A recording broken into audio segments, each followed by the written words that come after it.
సుప్రభాతం channel ప్రేక్షకులకు నమస్కారం. వారఫలం కార్యక్రమానికి స్వాగతం. మిథున రాశి వారు, ఈ మిథున రాశి వారికి ఈ వారంలో మొత్తం 5 గ్రహాలు అనుకూలంగా ఉన్నాయి. ఎక్కువ శుభలితాలకు లాభాలకు అవకాశం ఉంది. జన్మరాశిలో శుక్ర సంచారం వల్ల ఆత్మీయుల కలయిక, సృజన సహకారంతో సంతోషంగా కాలం గడుపుతారు. కుటుంబ సౌఖ్యాన్ని అందుకుంటారు. జన్మరాశిలో గురువు సంచరించడం వల్ల జన సంబంధాలు పెరుగుతాయి. సమాజంలో పేరు ప్రఖ్యాతులు, వృత్తి ఉద్యోగ వ్యాపారాల్లో సంతోషకర వాతావరణం నెలకొంటుంది. ద్వితీయంలో బుధ సంచారం వల్ల మీ మాటకు విలువ పెరుగుతుంది. వ్యాపారాభివృద్ధి బాగుంది. అవసరానికి అనుగుణంగా ఆర్థిక సర్దుబాటు జరుగుతుంది. కుటుంబం కోసం నూతన వస్తువులు కొనుగోలు చేస్తారు. తృతీయంలో రవి సంచారం వల్ల అధికారుల అండదండలతో అభివృద్ధిని సాధిస్తారు. రాజకీయ నాయకులకు నూతన అవకాశాలకు అనుకూల వాతావరణం ఉంది.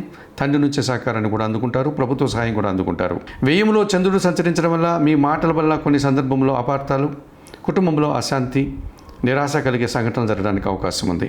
ఈ రాశి వారికి వారంలో మంగళ, బుధ, శనివారాలు అనుకూలంగా ఉన్నాయి. దానాలు ఇచ్చేటువంటి క్రమంలో బియ్యం సోమవారం రోజు పేదవారికి దానం చేయండి. స్తోత్ర పారాయణ విషయంలో లలితా సహస్రనామ స్తోత్రం చదువుకోండి.